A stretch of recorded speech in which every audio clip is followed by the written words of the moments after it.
Assalamualaikum warahmatullahi wabarakatuh. Selamat sore kepada Ibu Mike Amalia, SPD MPD, selaku dosen mata kuliah Pendidikan Kewarganegaraan. Kami dari kelompok 7 ingin mempresentasikan tentang historis konstitusional, sosial politik, dan kultural. Sebelum mempresentasikan tentang materi ini, sebelumnya kami ingin memperkenalkan diri terlebih dahulu. Saya sendiri Muhammad Faisal Ari, dan di kelompok 7 juga ada Agus Sugianto, Priscilla Putri, Muhammad Naufal, Nur Aziza, Samantha Christine Bremer, Sevia Amalia, Suci Wida Ramadanti, Tiara Salsabila, dan Zila Abida. Ya, yang pertama itu ada konsep dan urgensi penegakan hukum yang berkeadilan. Yang pertama itu menurut Thomas Hobbes pada tahun 1588 sampai dengan 1679 Masehi. Dalam bukunya Leviathan, ia menyatakan Homo homini lupus, yang artinya itu manusia adalah serigala bagi manusia yang lainnya. Yang dimaksud dari kata Thomas Hobbes ini maksudnya mungkin manusia itu memiliki keinginan dan nafsu yang berbeda-beda. Ada manusia yang memiliki nafsu yang baik, ada juga manusia yang memiliki nafsu yang buruk atau keinginan yang buruk. Maka dari itulah hukum itu sangat diperlukan untuk mengatur keinginan dan nafsu para manusia itu. Dan selanjutnya itu ada menurut Cicero 106 sampai 43 sebelum Masehi. Ia menyatakan ubi societas ibeus, yang artinya itu di mana ada masyarakat, di sana pasti ada hukum. Karena sampai saat ini pun juga hukum masih berlaku, dan semakin berjalannya seiring waktu, hukum itu sangat penting dan semakin berkembang. Dan yang ketiga itu ada menurut Kranenberg dan TKB Sabarudin pada tahun 1975. Kehidupan manusia tidak cukup hidup dengan aman, teratur, dan tertib. Manusia perlu sejahtera.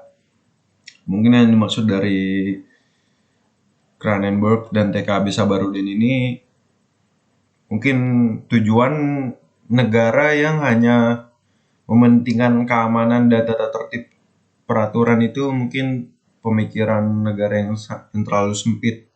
Karena bagi mereka itu tujuan negara yang luas itu adalah mensejahterakan masyarakat dan menjamin kesejahteraan dan keamanannya itu stabil, seperti itu.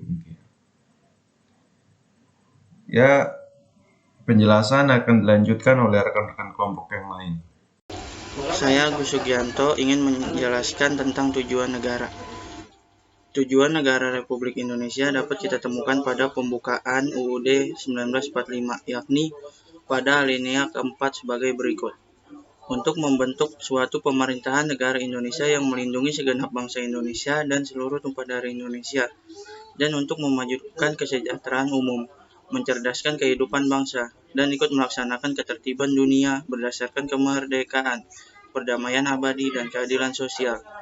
Dari bunyi alinea keempat, pembukaan UUD 1945, ini dapat diidentifikasikan bahwa tujuan negara Republik Indonesia pun memiliki indikator yang sama, sebagaimana yang dinyatakan Kranenberg, yakni 1.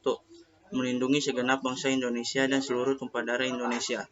2. Memajukan kesejahteraan umum. 3. Mencerdaskan kehidupan bangsa. 4. Ikut melaksanakan ketertiban dunia yang berdasarkan kemerdekaan, perdamaian abadi, dan keadilan sosial.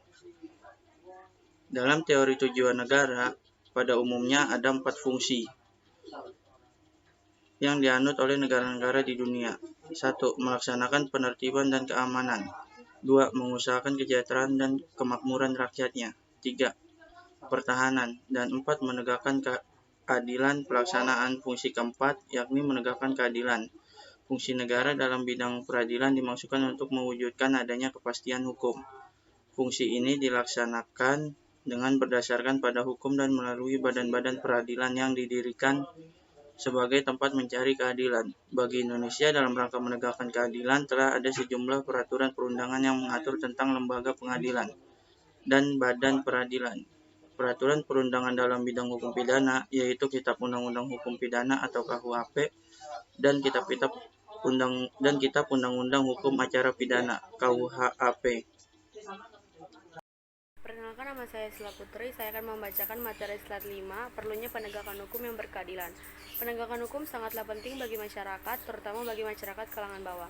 Sebagai negara hukum, hukum harus adil kepada siapapun, terutama untuk warga negara yang mendapatkan penyimpangan hukum, ketidaknyamanan, dan ketidakadilan. Penegakan hukum di Indonesia telah diatur dalam UUD 1945 pasal 30 ayat 4, yaitu setiap orang berhak atas pengakuan, jaminan, perlindungan, dan kepastian hukum yang adil, serta perlakuan yang sama di hadapan hukum. Perlunya penegakan hukum atas pengakuan, jaminan, perlindungan, dan kepastian hukum yang adil, serta perlakuan yang sama di hadapan hukum. Penegakan hukum dapat diwujudkan dalam beberapa hal berikut ini. 1. Tegaknya supremasi hukum. Supremasi hukum merupakan hukum yang memiliki kekuasaan mutlak dalam mengatur tindakan atau pergaulan seseorang dalam kehidupannya. Dengan kata lain, bahwa semua tindakan warga negara hingga pemerintah sekalipun berjalan sesuai dengan hukum yang telah berlaku. 2. Tegaknya keadilan. Tegaknya keadilan ini demi mewujudkan keselarasan dan keadilan bagi warga negara, di mana setiap warga negara Indonesia berhak menikmati kewajiban dan mewujudkan keadilan. 3. Mewujudkan perdamaian, seperti yang ditegaskan oleh Surjono Sukanto yang menyatakan bahwa perlindungan dan penegakan hukum tidak semata-mata hukum yang berlaku, tetapi bergantung pada beberapa faktor. Dan yang keempat, faktor penentu lain, yaitu faktor yang mempengaruhi perlunya penegakan hukum. Di antaranya dipengaruhi oleh hukum itu sendiri, penegakan hukum, peranan masyarakat, keberadaan sarana dan fasilitas yang ada. Assalamualaikum warahmatullahi wabarakatuh. Perkenalkan, nama saya Nur Ajijah dengan NIM 642093 dan kelas 642A37 dengan kelompok 7. Saya ingin mempresentasikan sumber historis, sosiologis, dan politik tentang penegakan hukum yang berkeadilan di Indonesia. Peraturan hukum. Peraturan hukum adalah mengatur hubungan antara manusia dengan manusia yang lain. Di samping mengatur hubungan manusia atau warga negara dengan negaranya, serta mengatur organ-organ negara dalam menjalankan pemerintahan negara. Pembagian hukum besar yaitu 1. Hukum privat, 2. Hukum publik. Sekian dari penjelasan saya. Kurang lebihnya mohon maaf. Assalamualaikum warahmatullahi wabarakatuh. Perkenalkan, nama saya Samantha Christine Bremer. Di sini saya akan menjelaskan tentang unsur penegak hukum. Menurut Gustav Reichsberg, seorang ahli filsafat dari Jerman, dalam Sudikno Mertokusumo tahun 1986 ayat 130, ia menyatakan bahwa dalam proses penegakan hukum ada 3 hal yang harus diperhatikan. Yang pertama yaitu ada Gerechtigkeit atau unsur keadilan, yang dimaksud bahwa aparatur penegak hukum harus bersikap seadil-adilnya. Karena apabila mereka bersikap tidak adil, ini dapat menyebabkan keresahan di tengah-tengah masyarakat. Dan wibawa hukum aparatnya juga akan luntur di tengah-tengah masyarakat. Yang kedua ada Zweckmäßigkeit atau unsur kemanfaatan, yang dimana dimaksud ini untuk mempertimbangkan agar keputusan yang dimiliki itu memiliki manfaat dan kegunaan bagi masyarakat. Dan yang ketiga itu ada Sicherheit atau unsur kepastian, yang kita tahu bahwa kepastian ini adalah untuk memungkinkan seseorang memperoleh sesuatu yang diharapkan. Jadi orang tidak akan mengetahui apa yang harus diperbuat bila tidak ada keputusan dari hukum, sehingga ini akan timbul keresahan. Jenis hukum terbagi menjadi 2, yaitu hukum material dan hukum formal. Hukum material yaitu hukum yang memuat peraturan-peraturan yang mengatur kepentingan dan hubungan yang berupa perintah-perintah dan larangan. Contohnya adalah Kitab Undang-Undang Hukum Pidana dan Kitab Undang-Undang Hukum Perdata. Sedangkan hukum formal yaitu peraturan hukum yang mengatur tentang cara bagaimana mempertahankan dan menjalankan peraturan hukum material. Contohnya adalah Kitab Undang-Undang Hukum Acara Pidana dan Kitab Undang-Undang Hukum Acara Perdata. Assalamualaikum warahmatullahi wabarakatuh. Perkenalkan, nama saya Suciwida Ramadanti dengan nomor induk mahasiswa 64201465. Saya ingin menjelaskan tentang lembaga penegak hukum, terdiri dari yang pertama yaitu kepolisian. Alat negara penegak hukum yang terutama bertugas memelihara keamanan dan ketertiban di dalam negeri. Dalam kaitannya dengan hukum, khususnya hukum acara pidana, kepolisian negara bertindak sebagai penyelidik atau penyidik. Menurut Pasal 4 Undang-Undang Nomor 8 Tahun 1981 tentang Undang-Undang Hukum Acara Pidana atau KUHP, penyelidik adalah setiap pejabat polisi negara Republik Indonesia. Selain selaku penyelidik, polisi bertindak pula sebagai penyidik.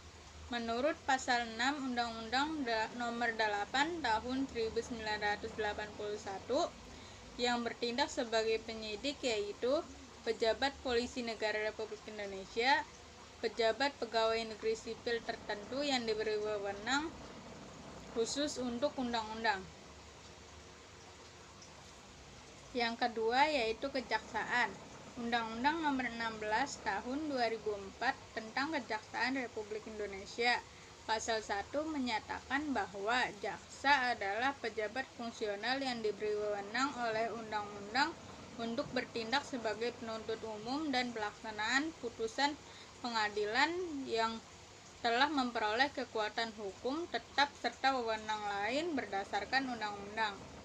Kejaksaan adalah lembaga pemerintahan yang melaksanakan kekuasaan negara di bidang penuntutan. Penuntutan adalah tindakan penuntut umum untuk melimpahkan perkara ke pengadilan negeri yang berwenang dalam hal dan menurut cara yang diatur dalam hukum acara pidana dengan permintaan supaya diperiksa dan diputus oleh hakim di sidang pengadilan. Yang ketiga yaitu kehakiman. Kehakiman merupakan suatu lembaga yang diberi kekuasaan untuk mengadili.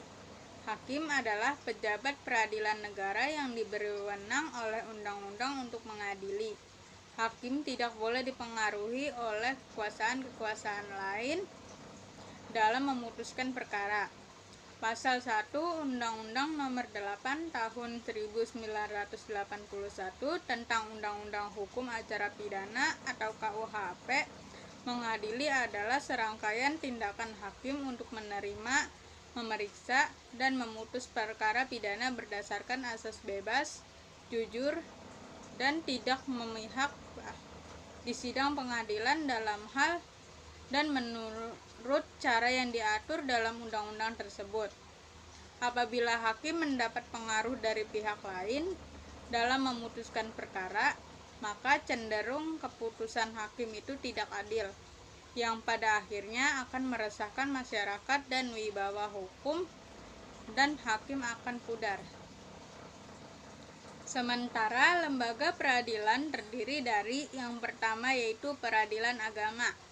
Undang-Undang Nomor 50 Tahun 2009 sebagai perubahan kedua atas Undang-Undang Nomor 7 Tahun 1989 menyatakan peradilan agama bertugas dan berwenang memeriksa perkara-perkara di tingkat pertama antara orang-orang yang beragama Islam di bidang perkawinan, pewarisan, wasiat, dan hibah yang dilakukan berdasarkan hukum Islam, wakaf, dan sedekah.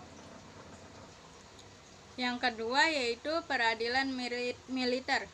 Wewenang peradilan militer menurut Undang-Undang Darurat Nomor 16 Tahun 1950 telah diperbaharui menjadi Undang-Undang Nomor 31 Tahun 1997 tentang peradilan militer adalah memeriksa dan memutuskan perkara pidana terhadap kejahatan atau pelanggaran yang dilakukan oleh Pertama, seorang yang pada waktu itu adalah anggota Angkatan Perang Republik Indonesia. Kedua, seorang yang pada waktu itu adalah orang yang oleh Presiden dengan peraturan pemerintah ditetapkan sama dengan Angkatan Perang Republik Indonesia. Yang ketiga, seorang yang pada waktu itu ialah anggota suatu golongan yang dipersamakan atau dianggap sebagai Angkatan Perang Republik Indonesia oleh atau berdasarkan undang-undang. Yang keempat, orang yang tidak termasuk golongan tersebut di atas, tetapi atas keterangan Menteri Kehakiman harus diadili oleh pengadilan dalam lingkungan peradilan militer. Yang ketiga yaitu Peradilan Tata Usaha Negara.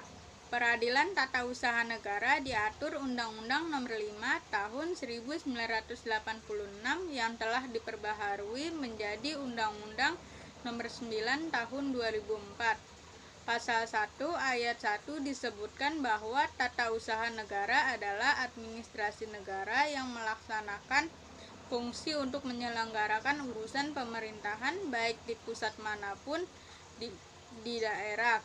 Peradilan Tata Usaha Negara bertugas untuk mengadili perkara atas perbuatan melawan hukum yang dilakukan oleh pegawai tata usaha negara. Yang keempat yaitu Peradilan Umum. Peradilan umum adalah salah satu pelaksanaan kekuasaan kehakiman bagi rakyat pencari keadilan pada umumnya. Rakyat pada umumnya apabila melakukan suatu pelanggaran atau kejahatan yang menurut peraturan dapat dihukum atau diadili dalam lingkungan peradilan umum. Yang kelima yaitu Pengadilan Negeri. Pengadilan Negeri merupakan badan pengadilan yang pertama atau permulaan dalam menyelesaikan perkara-perkara hukum. Pengadilan negeri dikenal pula dengan istilah pengadilan tingkat pertama yang wewenangnya meliputi satu daerah tingkat 2. Setiap perkara hukum harus diselesaikan terlebih dahulu oleh pengadilan negeri sebelum menempuh pengadilan tingkat banding. Pengadilan negeri terdapat beberapa unsur yaitu pimpinan, hakim anggota, panitera, sekretaris, dan juru cita. Fungsi pengadilan negeri adalah memeriksa dan memutuskan serta menyelesaikan perkara dalam tingkat pertama dari segala perkara perdata dan perkara pidana sipil untuk semua golongan penduduk. Yang keenam yaitu Pengadilan Tinggi. Pengadilan Tinggi adalah pengadilan banding yang mengadili lagi pada tingkat kedua atau tingkat banding suatu perkara perdata atau perkara pidana yang telah diadili atau diputuskan oleh pengadilan negeri menurut Undang-Undang Nomor 2 Tahun 1986. Tugas dan wewenang pengadilan tinggi adalah 1. Memeriksa, memutus, dan menyelesaikan perkara pidana dan perda di tingkat banding. 2. Mengadili di tingkat pertama dan terakhir sengketa kewenangan mengadili antara pengadilan negeri di daerah hukumnya. Putusan hakim pengadilan tinggi dianggap belum memenuhi rasa keadilan dan kebenaran oleh salah satu pihak, maka pihak yang bersangkutan dapat meminta kasasi kepada Mahkamah Agung. Mahkamah Agung merupakan badan pengadilan yang tertinggi dengan berkedudukan di ibu kota negara Republik Indonesia. Oleh karena itu, daerah hukumnya meliputi seluruh Indonesia. Yang ketujuh yaitu Pengadilan Tingkat Kasasi. Pemeriksaan tingkat kasasi hanya dapat diajukan jika permohonan terhadap perkaranya telah menggunakan upaya hukum banding kecuali ditentukan lain oleh undang-undang. Sedangkan permohonan kasasi itu sendiri hanya dapat diajukan 1 kali. Yang ke-8 yaitu Kekuasaan Kehakiman. Pada pasal 24 ayat 2 yaitu Peradilan Agama. Undang-Undang Nomor 50 Tahun 2009 sebagai perubahan kedua atas Undang-Undang Nomor 7 Tahun 1989 menyatakan peradilan agama bertugas dan berwenang memeriksa perkara-perkara di tingkat pertama antara orang-orang yang beragama Islam di bidang perkawinan, pewarisan, wasiat, dan hibah yang dilakukan berdasarkan hukum Islam, wakaf, dan sedekah. Saya Tiara Salsabila. Di sini saya akan menjelaskan bagian D, dinamika dan tantangan penegakan hukum yang berkeadilan di Indonesia.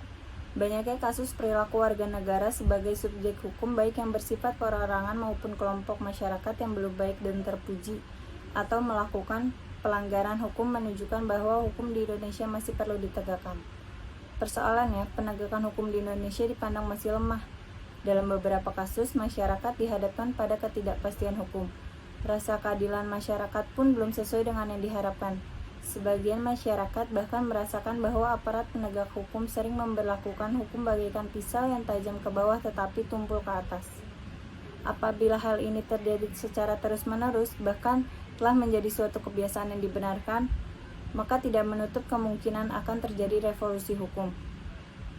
Oleh karena itu, tantangan yang dihadapkan oleh bangsa Indonesia saat ini adalah menghadapi persoalan penegakan hukum di tengah maraknya pelanggaran hukum segala strata kehidupan masyarakat. Di era globalisasi yang penuh dengan iklim materialisme ini, banyak tantangan yang dihadapi oleh aparat penegak hukum. Dalam hal ini, aparatur penegak hukum harus kuat dan siap menghadapi berbagai cobaan ujian godaan yang dapat berakibat jatuhnya wibawa sebagai penegak hukum. Penegak hukum harus tahan terhadap upaya oknum masyarakat atau pejabat lain yang akan mencoba menyuapnya.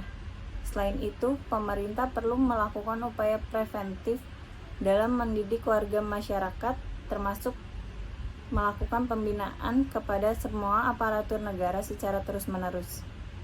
Apabila hal ini dilakukan, maka ketika ada warga negara yang mencoba melakukan pelanggaran hukum, pihak aparatur penegak hukum harus bekerja secara profesional dan berkomitmen menegakkan hukum. Penegakan hukum yang berkeadilan di Indonesia. Penegakan hukum bertujuan untuk mewujudkan peraturan hukum demi terciptanya ketertiban dan keadilan masyarakat. Apa yang tertera dalam peraturan hukum atau pasal-pasal hukum material seyogianya dapat terwujud dalam proses pelaksanaan atau penegakan hukum di masyarakat. Dengan kata lain, penegakan hukum pada dasarnya bertujuan untuk meningkatkan ketertiban dan kepastian hukum dalam masyarakat, sehingga masyarakat merasa memperoleh perlindungan akan hak-hak dan kewajibannya. Negara Republik Indonesia sebagai negara modern dan menganut sistem demokrasi konstitusional telah memiliki sejumlah peraturan perundangan, lembaga-lembaga hukum, badan-badan lainnya, dan aparatur penegak hukum. Demi kepastian hukum untuk memenuhi rasa keadilan masyarakat, upaya penegakan hukum harus selalu dilakukan secara terus-menerus.